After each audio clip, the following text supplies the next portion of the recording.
नमस्कार मित्रों, जय श्री राम, जय हनुमान। हनुमान के जीवन से जीवन की सीखे विषय को लेकर हम आज 5वें अंक में हैं और इस 5वें अंक में जो इस परिदृश्य पर हम चर्चा करेंगे वो श्री हनुमान जी के जीवन का एक महत्वपूर्ण परिदृश्य तो नहीं है, लेकिन निश्चित तौर पर एक विशाल और सहृदय व्यक्ति के तौर पर उनके जीवन के बारे में बहुत कुछ हमें सीखने की शिक्षा देता है। आज के अंक में हनुमान और विभीषण संवाद जो कि लंका में उस समय का है जहां पर प्रभु श्री राम द्वारा सीता माता की खोज में हनुमान जी लंका पहुंच चुके हैं, लेकिन लंका में पहुंचने के बाद उन्हें अनेक स्थानों का उनके द्वारा भ्रमण करने पर भी उन्हें सीता माता की सुधि नहीं मिली। उन्होंने कई महलों, कई स्थानों का अवलोकन किया या यूं कहें निरीक्षण किया, लेकिन प्रभु हनुमान को माता सीता वहां नहीं मिली। तदनंतर रात्रि के ऐसे प्रहर में जहां पर संपूर्ण लंका विश्राम कर रही थी और निशाचर लोग अपनी निद्रा की अवस्था में आ चुके थे, उस समय था ब्रह्म मुहूर्त का, जब विभीषण की कुटिया से या विभीषण के निवास से राम नाम का स्तवन सुनकर हनुमान जी एकाएक तो चौंके कि यहाँ लंका में कौन ऐसा है जो राम प्रभु का नाम ले रहा है। लेकिन निश्चित तौर पर बुद्धि और बल में प्रगाढ़ श्री हनुमान जी को इस बात का भान था कि वे निश्चित तौर पर किसी ऐसे राम से मिलने जा रहे हैं जो भविष्य में राम काज के लिए उनके मार्गदर्शक बनेंगे। यहाँ ये कहना भी बहुत प्रासंगिक है कि ये जो संवाद है ये रामायण में या हनुमान चरित्र में उनकी एक शोधकर्ता, एक अन्वेषक, एक निरीक्षक, एक सलाहकार और एक ऐसे व्यक्ति के चरित्र को चित्रित करता है जिसे जीवन में बहुत कुछ प्राप्त करना है। लेकिन इस प्राप्ति के बाद, जैसा हमने चौथे अंक में चर्चा की थी, उन्होंने वो कुछ भी किया जिसके लिए वो भविष्य की तैयारी जो कही जा सकती है। लंका में के राजकोष, लंका के शस्त्रागार, लंका के स्थानों का अवलोकन करना और उनके जो मूलभूत सैनिक थे, जो बड़े बड़े महारथी थे, उनसे परिचय किया। लेकिन आज के जो परिदृश्य है उसमें 2-3 बातें बहुत खास तौर पर निकल के सामने आती हैं। यद्यपि वो निश्चित थे कि राम का नाम लेने वाला कोई व्यक्ति मायावी नहीं हो सकता, लेकिन फिर भी एक अच्छे सुधारती होने के नाते उन्होंने प्रश्नोत्तर के द्वारा, तर्क के द्वारा और जिसे कहना चाहिए समयोचित व्यवहार के द्वारा पहले विभीषण के बारे में जाना। वो जान पाए कि विभीषण कोई और नहीं है, रावण का ही भाई है। लेकिन रावण के इस भाई पर कोई भी व्यक्ति, विशेषकर हनुमान, कैसे विश्वास करते हैं, इसके लिए भी उन्होंने अपनी बौद्धिक तर्क का एक अच्छा इस्तेमाल किया। आज के युग में हम जो युवा शोधार्थी हैं, जो विभिन्न तार्किक विषयों पर अध्ययन करते हैं, उनके लिए एक बेहतरीन उदाहरण है जिसके माध्यम से हम तर्क के आधार पर प्रश्नों को समायोजित कर और उनकी अंतर्मन में व्याख्या करके बहुत सारे निष्कर्ष निकाल सकते हैं। कई बार हमें स्वविवेक से बहुत सारे निर्णयों को लेना होता है। हम कल्पना कर सकते हैं कि किस तरीके से, किस खुश भक्ति से, किस आसान तरीके से उन्होंने न केवल विभीषण जी से संवाद स्थापित किया, लेकिन वो नाता पाया जो एक सेवक और दूसरे सेवक का होता है। यकीन मानिए, ऐसा लग रहा था जन्मों के दो बिछड़े मित्र मिले।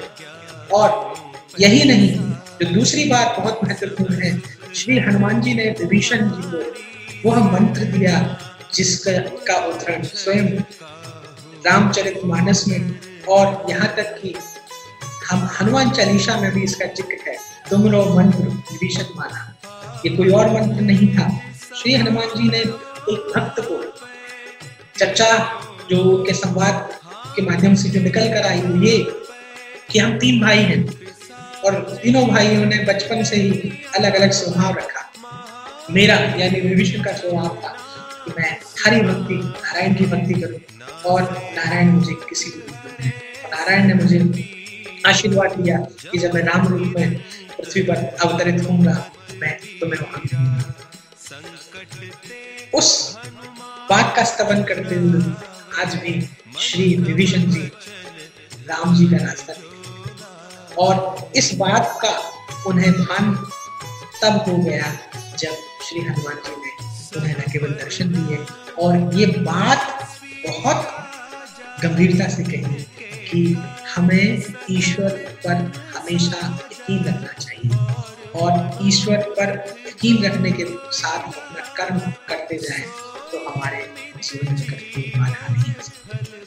भक्त तुझे राम तो मिलेंगे लेकिन तुम काम तो करता जा। ये मैसेज या ये जो सीख है वो हम सभी के लिए बहुत। कोई भी व्यक्ति अपने कर्म से महान होता है। ईश्वर हमेशा कर्म की प्रधानता को परीक्षित करता है। ईश्वरीय विधान भी है कि कर्म प्रधान विश्व करि राखा जो जस करे।